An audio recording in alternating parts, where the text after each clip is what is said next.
नमस्कार विद्यार्थी मित्रांनो, मी प्राध्यापक अमरदीप गोटी सर.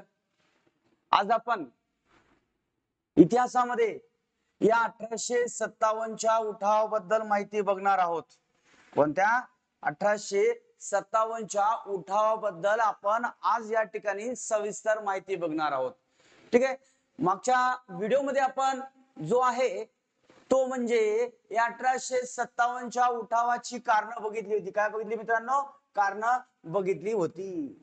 ठीक आहे. हा, आता 1857चा उठाव सुरू करण्यापूर्वी मित्रांनो, आपली ऑनलाईन बॅच लवकरच सुरू होत आहेत. जर कोणी इच्छुक असेल तर त्याने या खालील नंबरवर संपर्क साधावा. ठीक आहे. चला, आता आपण आपल्या मुख्य भागाकडे वळणार आहोत.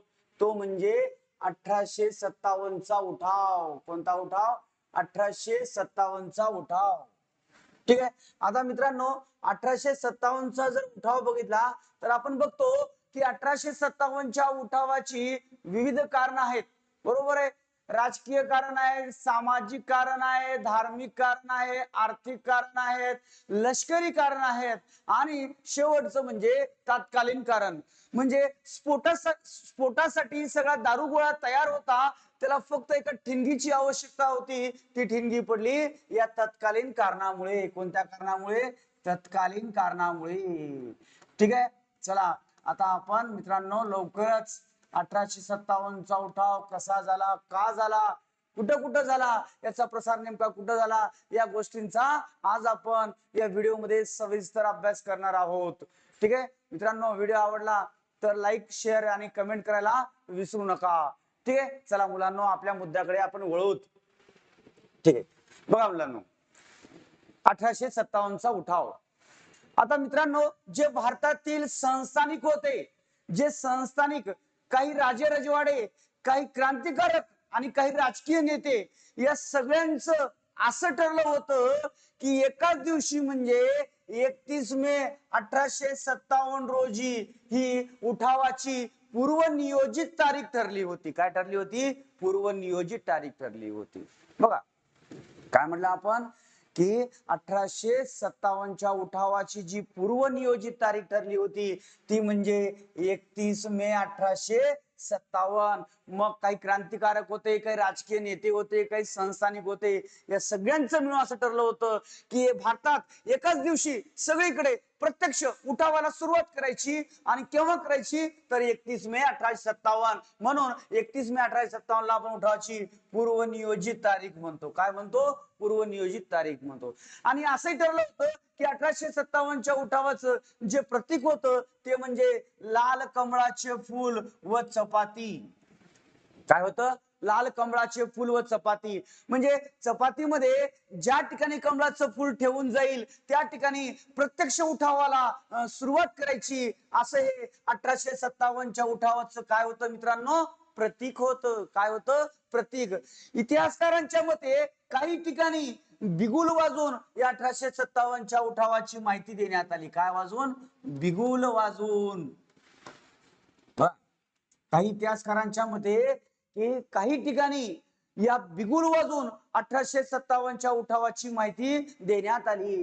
या 1857च्या उठावाचं जो मुख्य नारा होता, प्रसिद्ध नारा होता, 1857च्या उठावाचा जो प्रसिद्ध नारा होता तो नारा म्हणजे चलो दिल्ली. काय होता? चलो दिल्ली. आणि हाच दिल्ली जो होता या 1857च्या उठावाचं प्रमुख केंद्र होतं. दिल्ली म्हणजे 1857च्या उठावाचं काय होतं? प्रमुख केंद्र होतं. बघा मित्रांनो, मी 4 गोष्टी तुम्हाला सांगितल्या. पहिली गोष्ट की 1857च्या उठावाची पूर्वनियोजित तारीख 31 मे 1857. 1857च्या उठावाचं प्रतीक लाल कमळाचं फूल आणि चपाती. आणि इतिहासकारांच्या मते काही ठिकाणी बिगुल वाजवून या 1857च्या उठावाची माहिती देण्यात आली. या 1857च्या उठावाचा जो प्रसिद्ध नारा होता चलो दिल्ली. कोणता? चलो दिल्ली. आणि दिल्ली हे जे शहर होतं या 1857च्या उठावाचं प्रमुख केंद्र होतं. काय होतं मित्रांनो? प्रमुख केंद्र होतं. ठीक आहे. मग असं सगळीकडे ठरलं असताना, अशा सगळ्या गोष्टी ठरल्या असताना काय झालं बघा की 29 मार्च 1857 रोजी बघा की पूर्वनियोजित तारीख ठरली. केव्हा उठाव करायचा, कसं करायचं, या सगळ्या पूर्वनियोजित गोष्टी घडल्या होत्या. पण या घडल्यानंतर 29 मार्च 1857 रोजी ही जी बराकपूरची छावणी होती, या बराकपूर छावणीत जो भारतीय शिपाई होता मंगल पांडे, 29 मार्च 1857 रोजी बराकपूर छावणीत जो भारतीय शिपाई होता मंगल पांडे, या भारतीय शिपाईने जो ब्रिटिश अधिकारी होता मेजर ह्युसन, या मेजर ह्युसनवर गोळी झाडली आणि प्रत्यक्ष उठावाला सुरुवात केली. म्हणजे जी नियोजित तारीख होती या नियोजित तारखेपूर्वीच उठावाला सुरुवात केली. म्हणजे या 29 मार्च 1857 रोजी बराकपूर छावणीमध्ये भारतीय शिपायांना ही चरबीयुक्त काडतुसे वापरण्यास या ठिकाणी दिली जात असताना, ठीक आहे, ही भारतीय शिपायांनी ही चरबीयुक्त काडतुसे वापरण्यास नकार दिला आणि याच्यामधूनच या भारतीय शिपाई जो होता मंगल पांडे याने मेजर ह्युसन या ब्रिटिश अधिकाऱ्यावर गोळी झाडली आणि नियोजित तारखेपूर्वीच प्रत्यक्ष उठावाला सुरुवात केली.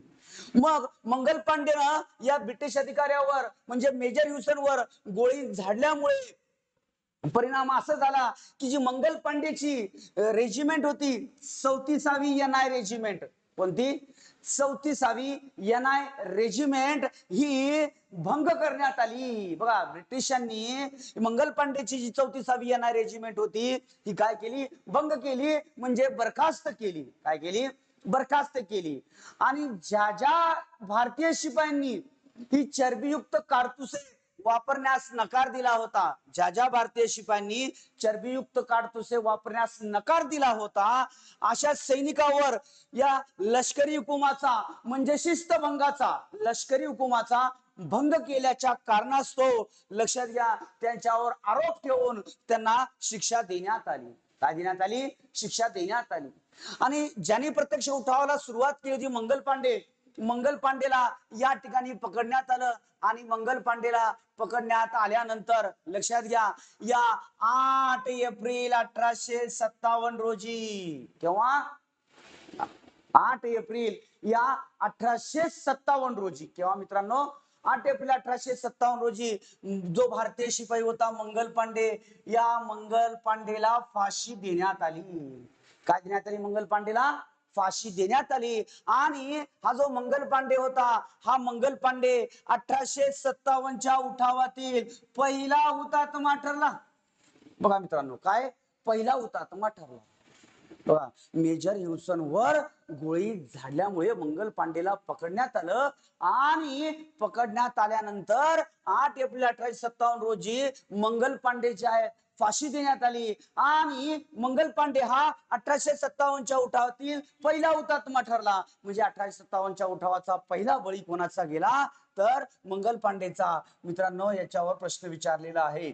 1857च्या उठावातील पहिला हुतात्मा कोण, तर मंगल पांडे.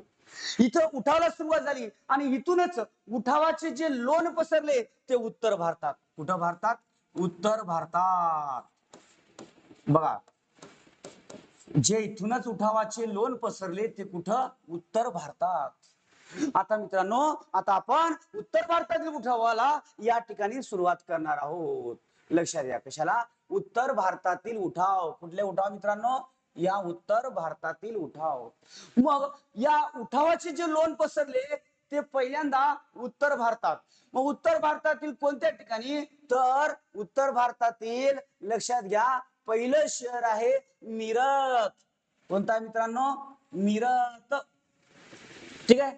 हा मग या मिरत या ठिकाणी जी प्रत्यक्ष उठावाला सुरुवात झाली ती म्हणजे 10 मे 1857 रोजी. केव्हा, 10 मे 1857 रोजी मिरत या ठिकाणी प्रत्यक्ष उठावाला सुरुवात झाली. बघा मित्रांनो मिरत या ठिकाणी प्रत्यक्ष उठावाला सुरुवात केव्हा झाली, तर 10 मेला. मग कशी झाली, का झाली, तर लक्षात घ्या मित्रांनो, लक्षात या 1857च्या मे महिन्याची 9 तारीख होती. काय म्हटलं मी, बघा 1857च्या मे महिन्याची 9 तारीख होती. प्रचंड उष्म्याचे दिवस होते. 1857च्या मे महिन्याची तारीख होती, प्रचंड उष्माचे दिवस होते. या 9 मे 1857 रोजी या मिरज छावणीतील तिसऱ्या घोडदळाच्या रेजिमेंट मधील तिसऱ्या घोडदळाच्या रेजिमेंट मधील 85 भारतीय शिपायांनी, बघा मित्रांनो पुन्हा एकदा ऐका, मला काय म्हणायचं आहे की 9 मे 1857 रोजी या मिरज छावणीतील जी भारतीय शिपायांची रेजिमेंट होती, तुकडी होती, ती म्हणजे तिसऱ्या घोडदळाच्या रेजिमेंट मधील या 85 भारतीय शिपायांनी, किती 85 भारतीय शिपायांनी ही चरबीयुक्त कारतुसे वापरण्यास नकार दिला. किती या ठिकाणी जे काही भारतीय शिपाई होते त्या भारतीय शिपायापैकी तिसऱ्या घोडदळाच्या रेजिमेंट मधील जे 85 भारतीय शिपाई होते, या 85 भारतीय शिपायांनी जे आहेत चरबीयुक्त कारतुसे वापरण्यास नकार दिली. मग चरबीयुक्त कारतुसे वापरण्यास नकार दिल्यामुळे लष्करी हुकुमाचा भंग केल्याच्या कारणास्तव या 85 भारतीय शिपायांना प्रत्येकाला 10 वर्षाची सक्त मजुरीची शिक्षा ही सुनावण्यात आली, म्हणजे देण्यात आली प्रत्येक भारतीय शिपायाला. किती वर्षाची? 10. तर मित्रांनो इथे एक पॉइंट मुद्दा नोट करा की ब्रिटिश काळात काय होतं की ज्यालाही 10 वर्षाची सक्त मजुरीची शिक्षा झाली असेल, ज्यालाही 10 वर्षाची सक्त मजुरीची शिक्षा झाली असेल, अशा भारतीय शिपायांच्या हातात आणि पायात बेड्या ठोकल्या जात होतं. काय होत होतं? हातात आणि पायात बेड्या ठोकल्या जात होत्या. या सगळ्या गोष्टी केव्हा घडल्या? तर 9 मे 1857 रोजी. केव्हा घडल्या? 9 मे 1857 रोजी या सगळ्या गोष्टी या ठिकाणी घडल्या. बरोबर आहे. मग आपण म्हणलं की 10 वर्षाची सक्त मजुरीची शिक्षा झाली, बरोबर आहे. मग पूर्वी ज्याही आरोपीला 10 वर्षाची सक्त मजुरीची शिक्षा झाली असेल, अशा आरोपीच्या हातात आणि पायात बेड्या ठोकल्या जात होत्या. मग दुसऱ्या दिवशी म्हणजे या 10 मे 1857 रोजी, केव्हा? दुसऱ्या दिवशी म्हणजे 10 मे 1857 रोजी या 85 भारतीय शिपायांच्या, किती? या 85 भारतीय शिपायांच्या हातात आणि पायात बेड्या टोकण्याचं काम चालू होतं. 85 भारतीय शिपायांच्या हातात आणि पायात बेड्या टोकण्याचं काम चालू होतं. तेव्हा या 85 भारतीय शिपायांनी या ब्रिटिश अधिकाऱ्यांकडे दयेची याचना केली, मात्र ब्रिटिशांनी दया न दाखवता आपल्या बेड्या टोकण्याचं काम चालू ठेवलं. शेवटी नाईलाजाने या भारतीय शिपायांनी समोर असलेल्या आपल्या भारतीय शिपायांना असं संबोधलं की तुमचे सोबती शिक्षेला बळी पडत आहेत आणि तुम्ही नामर्दासारखे काय बघत आहेत, असं म्हणताच समोर असलेल्या भारतीय शिपायांनी आपली शस्त्रे उचलून ब्रिटिशांवर प्रत्यक्ष गोळीबाराला सुरुवात केली आणि प्रचंड प्रमाणात मिरज छावणीमध्ये या ब्रिटिशांवर गोळीबार करून त्यांची कत्तल घडवून आणली. काय आणली? कत्तल घडवून आणली. या अख्ख्या मिरज छावणीला उठाववाल्यांचं स्वरूप प्राप्त झालं होतं. कशाचं? उठाववाल्यांचं स्वरूप प्राप्त झालं होतं. या मिरज छावणीमध्ये खुद गुंडांनी लुटालूट सुरू केली. खुद गुंडांनी जी काही गुंड होती यांनी मिरज छावणीमध्ये लुटालूट जी आहेत ही सुरू केली. लक्षात घ्या, हे सगळं चालू असताना आता जे मिरज छावणीमध्ये ज्याही भारतीय शिपायांनी प्रत्यक्ष उठावाला सुरुवात केली होती, आता त्यांना प्रश्न पडला, आता उठाव तर केला, पण आता पुढे करायचं काय? आता पुढे करायचं काय? कारण भारताची पूर्वपारची जी वैभवशाली राजधानी होती ही दिल्ली, ही त्यांना अजूनही आकृष्ट करत होती. कारण नामधारी का असेना त्या ठिकाणी अजून मुघल बादशाह जिवंत होता. काय होता? मुघल बादशाह जिवंत होता. ते शेवटी या मिरज या ठिकाणी भारतीय शिपायांनी बंड करून म्हणजेच उठाव करून दिल्लीकडे जाण्याचा निर्णय घेतला. लक्षात घ्या, मग मिरज ते दिल्ली, मित्रांनो, मिरज ते दिल्ली हे जे अंतर आहे अवघ्या 30 मैलावर आहे. किती मैलावर आहे मित्रांनो? अवघ्या 30 मैलावर अंतर आहे. बघा किती मैलावर? अवघ्या 30 मैलावर हे अंतर आहे. ठीक आहे. मग लक्षात घ्या की या 10 मेला मिरजला उठाव झाल्यानंतर लक्षात घ्या मिरज ते दिल्ली हे अंतर 30 मैल अंतर पार करून 30 मैल अंतर पार करून हे भारतीय शिपाई जे आहेत, लक्षात घ्या, दुसऱ्या दिवशी सकाळीच 11 मे 1857 रोजी या दिल्लीकडे आले. म्हणजे 10 मेला निघाले आणि 11 मेला सकाळीच या ठिकाणी दिल्लीला पोहोचले. दिल्लीला आल्यानंतर मग आता उत्तर भारतातील दुसरं शहर दिल्ली या ठिकाणी मित्रांनो उठाव कसा झाला बघा मित्रांनो.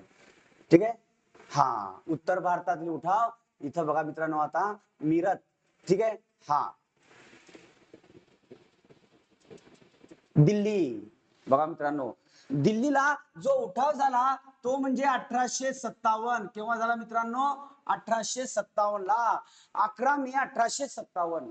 बघा मित्रांनो, दिल्लीला जो उठाव झाला तो म्हणजे 11 मे 1857 रोजी. केव्हा झाला मित्रांनो? 11 मे 1857 रोजी. ठीक आहे, आता बघा मला ना या दिल्लीच्या उठावाविषयी प्रथम तुम्हाला बेसिक माहिती सांगतो.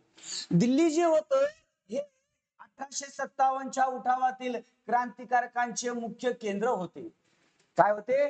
1857च्या उठावातील क्रांतिकारकांचं मुख्य केंद्र म्हणजे दिल्ली. या दिल्लीतील उठावाचं नेतृत्व जो मुघल बादशाह होता बहादूर शाह जफर दुसरा. कोणता? बहादूर शाह जफर दुसरा. हा शेवटचा मुघल बादशाह मानला जातो मित्रांनो. शेवटचा मुघल बादशाह बहादूर शाह जफर दुसरा. आणि त्याचा जो सेनापती होता बख्त खान, त्याचा जो सेनापती होता बख्त खान यांनी मिळून दिल्ली येथील उठावाचं नेतृत्व केलं. बघा दिल्लीतील महत्वाच्या दोन गोष्टी. दिल्ली म्हणजे 1857च्या उठावातील क्रांतिकारकांचं प्रमुख केंद्र पहिलं. दुसरं, दिल्लीच्या उठावाचं नेतृत्व जे केलं बहादूर शाह जफर दुसरा व त्याचा सेनापती बख्त खान. हा शेवटचा मुघल बादशाह. कितवा? शेवटचा मुघल बादशाह मित्रांनो. आता बघा मित्रांनो दिल्लीला उठावाला सुरुवात कशी झाली. ठीक आहे, हा आता जेव्हा या मीरतचे शिपाई, कुठले? या मीरतचे जे भारतीय शिपाई होते की मीरतला 10 मे 1857 ला उठाव करून भारतात आले होते. ठीक आहे, म्हणजे मीरतला उठाव केल्यानंतर त्या मीरत ते दिल्ली हे जे अंतर होतं 30 मैला अंतर होतं. हे पार करून 11 मेच्या सकाळीच हे मीरतचे भारतीय शिपाई दिल्लीला आले. त्यावेळेस दिल्ली आल्यानंतर त्यांनी प्रथम दिल्लीच्या लाल किल्ल्यामध्ये प्रवेश केला. आणि या दिल्लीच्या लाल किल्ल्यामध्ये हा जो ब्रिटिश अधिकारी होता जनरल हेविट, हा अवघ्या 2200 सैनिकांनिशी या दिल्लीच्या लाल किल्ल्यामध्ये बंदोबस्ताच थांबला होता. या जनरल हेविटला चिरडून या भारतीय शिपायांनी दिल्लीच्या लाल किल्ल्यामध्ये प्रवेश केला आणि ब्रिटिशांच्या कत्तली करून हे जे उठाववाले शिपाई होते मीरतचे हे बहादूर शाह जफर कडे आले. या बहादूर शाह जफरला दिल्लीच्या सिंहासनावर बसण्याची विनंती केली. मात्र बहादूर शाह जफर दिल्लीच्या सिंहासनावर बसायला तयार नव्हता. कारण बहादूर शाह जफरला माहित होतं, ठीक आहे, की बंड करणं हे सोपं आहे मात्र ते यशस्वी करणं फार अवघड आहे. कारण हा जो बहादूर शाह जफर होता याचं पूर्वपारचं जे वैभवशाली साम्राज्य, बलाढ्य सत्ता या सगळ्या इतिहास जमा झाल्या होत्या आणि तो पूर्णपणे ब्रिटिशांच्या वर्चस्वाखाली आला होता. आणि अशा परिस्थितीमध्ये या उठाववाल्या शिपांना साथ देणं बहादूर शाह जफरला धोक्याची वाटत होते. मग या दरम्यान 11 मे 1857 रोजी या भारतीय शिपायांनी पुन्हा दिल्लीमध्ये ब्रिटिशांच्या कत्तलीला सुरुवात केली. आणि अवघ्या काही तासामध्ये या भारतीय शिपायांनी आपले या दिल्लीमध्ये आपले पारडे जड केले. शेवटी या भारतीय शिपायांच्या आग्रहास्तव हा बहादूर शाह जफर दिल्लीच्या सिंहासनावर बसला. कालपर्यंत ब्रिटिशांचा गुलाम असलेला हा बहादूर शाह जफर आज भारताचा सम्राट बनला होता. काय बनला होता? सम्राट. मग दिल्लीच्या सिंहासनावर बसण्याचा समारंभ सुद्धा 11 मे 1857 रोजीच घडून आला. केव्हा? 11 मे 1857 रोजीच अशा पद्धतीचा समारंभ जो आहे घडून आला. आणि या समारंभात या बहादूर शाह जफर दुसऱ्याला बहादूर शाह आणि गाझी असे किताब देऊन या बहादूर शाह जफरचा या भारतीय सैनिकाकडून गौरव करण्यात आला. बघा मित्रांनो हे विचारलेले आहे परीक्षेला. की या समारंभातच बहादूर शाह जफरला जो आहे बहादूर शाह म्हणजे बादशाह आणि गाझी असे किताब देऊन त्याचा गौरव करण्यात आला. मग हा अशा पद्धतीचा समारंभ 11 मे 1857 ला किंवा 11 मे 1857 ला अशा पद्धतीचा समारंभ घडून आल्यानंतर लक्षात घ्या, हा समारंभ संपल्यानंतर जे दिल्लीतील भारतीय शिपाई होते यांनी हा समारंभ संपतात दिल्लीतील ब्रिटिशांच्या दारुगोळ्याच्या कोठाराकडे धाव घेतली. दिल्लीतील दारुगोळ्याच्या कोठाराकडे धाव घेतली. मग या दिल्लीतील ब्रिटिशांच्या दारुगोळ्याच्या कोठाराकडे जात असताना या दारुगोळ्याच्या कोठारावर काही ब्रिटिश अधिकारी होते. ब्रिटिश अधिकाऱ्यांनी बघितलं की भारतीय शिपाई जे आहेत या दारुगोळ्याच्या कोठाराकडे येत आहे. हे बघताच या ब्रिटिश अधिकाऱ्यांनी दारुगोळ्याच्या कोठाराला आग लावली. प्रचंड स्फोट घडून आणला. यामध्ये दिल्लीची मित्रांनो शेकडो माणसे नष्ट झाली. दिल्लीची जी आहेत ही शेकडो माणसे नष्ट झाली आणि या ब्रिटिश अधिकाऱ्यांनी सावधानता राखून तार यंत्रणेच्या साह्याने या दिल्लीतील बातमी लक्षात घ्या, या तार यंत्रणेच्या साह्याने दिल्लीतील बातमी उत्तर भारतातील प्रमुख शहरात कळविली. बघा, म्हणजे तार यंत्रणेसारख्या अत्याधुनिक साधनांचा ब्रिटिशांना कसा अनमोल फायदा झाला. जी बातमी पोहोचायला कित्येक दिवस लागत होते ती बातमी या तार यंत्रणेच्या साह्याने काही क्षणात जाऊन पोहोचली. अशी कोणत्याही प्रकारची अत्याधुनिक साधने या भारतीय शिपायांकडे नव्हती, ती फक्त ब्रिटिशांकडे होती. मग वास्तविक जर बघितलं आपण मित्रांनो तर दिल्लीमध्ये ब्रिटिशांची फार नाजूक अवस्था होती. कारण प्रचंड उष्म्याचे दिवस होते आणि प्रचंड उष्म्याचे दिवस असल्यामुळे काही ब्रिटिश अधिकारी विश्रांतीसाठी थंड हवेच्या ठिकाणी गेले होते आणि ब्रिटिशांचं सैन्य जास्त प्रमाणात या पंजाब मध्ये तैनात होतं. कुठं? पंजाब. कारण मित्रांनो त्यावेळेस शिखांचं आणि इंग्रजांचं युद्ध चालू होतं. कोणाचं? शिखांचं आणि इंग्रजांचं युद्ध चालू होतं. मग लवकरच या ब्रिटिशांनी काय केलं बघा, लक्षात घ्या, लवकरच ब्रिटिशांनी वेगवेगळ्या प्रांतातून आपल्या फौजा जमा करण्याला सुरुवात केली आणि पंजाबी शीख गुरखा बघा, पंजाबी शीख गुरखा या लढाऊ जमातीतून नव्याने लष्कराला भरती केली आणि जून 1857 ला जो दिल्ली होता या दिल्ली भोवती 65,000 फौज या ब्रिटिशांनी उभी केली. किती? 65,000 फौज ब्रिटिशांनी या दिल्लीच्या अवतीभोवती उभी केली. ब्रिटिशांना माहित होतं की दिल्ली म्हणजे भारताची पूर्वपारची वैभवशाली राजधानी, ती का आपण काबीज केली तर या उठावाचा कणाच मोडतो असा यथार्थ अंदाज ब्रिटिशांचा होता. आणि मित्रांनो तो खरा होता. असा यथार्थ अंदाज ब्रिटिशांचा होता आणि तो खरा होता. ठीक आहे. मग जेव्हा प्रत्यक्ष उठावाला या दिल्लीमध्ये सुरुवात झाली तेव्हा लक्षात घ्या, या भारतीय जे शिपाई होते, भारतीय शिपाई आणि ब्रिटिशांमध्ये या ठिकाणी प्रत्यक्ष उठावाला सुरुवात झाली, म्हणजे प्रत्यक्ष लढाईला सुरुवात झाली. शेवटी या 15 सप्टेंबर 1857 रोजी 15 सप्टेंबर 1857 रोजी जो ब्रिटिश अधिकारी होता विल्यम हाडसन, लक्षात घ्या, विल्यम हाडसन, या विल्यम हाडसनने पंजाबी शीख गुरखा या फौजेच्या साह्याने बघा, या 15 सप्टेंबर 1857 रोजी ब्रिटिश अधिकारी विल्यम हाडसन, बघा मित्रांनो लक्षात ठेवा, विल्यम हाडसन याने पंजाबी शीख गुरखा या फौजेच्या साह्याने दिल्लीतील उठाव मोडून काढला. या दिल्लीमध्ये भारतीय शिपायांची कत्तल घडून आणली. लक्षात घ्या, या दिल्लीच्या रस्त्यावर असंख्य मुर्द्यांचे ढीग पडले. दिल्लीची प्रजा अक्षरशः नागवली गेली. बघा, दिल्लीची प्रजा जी आहे अक्षरशः ही नागवली गेली. दिल्लीच्या रस्त्यावर असंख्य मुर्द्यांचे ढीग पडले. या ब्रिटिश एवढ्यावरच थांबले नाही तर, लक्षात घ्या मित्रांनो, ब्रिटिश एवढ्यावरच थांबले नाही तर या ब्रिटिशांनी काय केलं मित्रांनो, लक्षात घ्या, या ब्रिटिशांनी काय केलं की बहादूर शाह जफरच्या, कशाच्या, जो बहादूर शाह जफर होता, बहादूर शाह जफर दुसरा, बहादूर शाह जफर दुसरा याच्या राजवाड्यामध्ये प्रवेश केला आणि या बहादूर शाह जफरला राजवाड्यातून बाहेर काढून एका हुजऱ्याच्या पिंजऱ्यात कैद केले, म्हणजे प्राण्याच्या पिंजऱ्यात कैद केले. या बहादूर शाह जफरच्या अंगावर धड कपडेही नव्हते. जसा पिंजऱ्यातील एखादा प्रेक्षणीय जनावर असतो अशी अवस्था या बहादूर शाह जफरची केली. बघा मित्रांनो, काय, एका पिंजऱ्यातील एखादा प्रेक्षणीय जनावर असतो अशी अवस्था बहादूर शाह जफरची केली.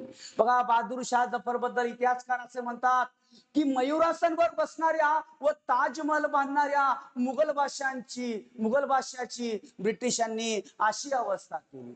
बरं, एवढ्यावरच न थांबता पुन्हा राजवाड्यामध्ये प्रवेश करून या मुघल बादशाच्या 21 निरपराध पुत्रांची गोळ्या झाडून हत्या केली. बघा, एवढ्यावरच ब्रिटिश थांबले नाही तर राजवाड्यामध्ये प्रवेश करून या बहादूर शाह जफरच्या 21 निरपराध पुत्रांची गोळ्या झाडून हत्या केली आणि 3 मुघल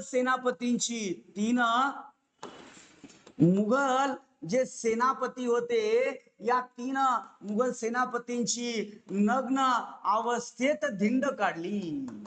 काय केली? नग्न अवस्थेत धिंड काढली.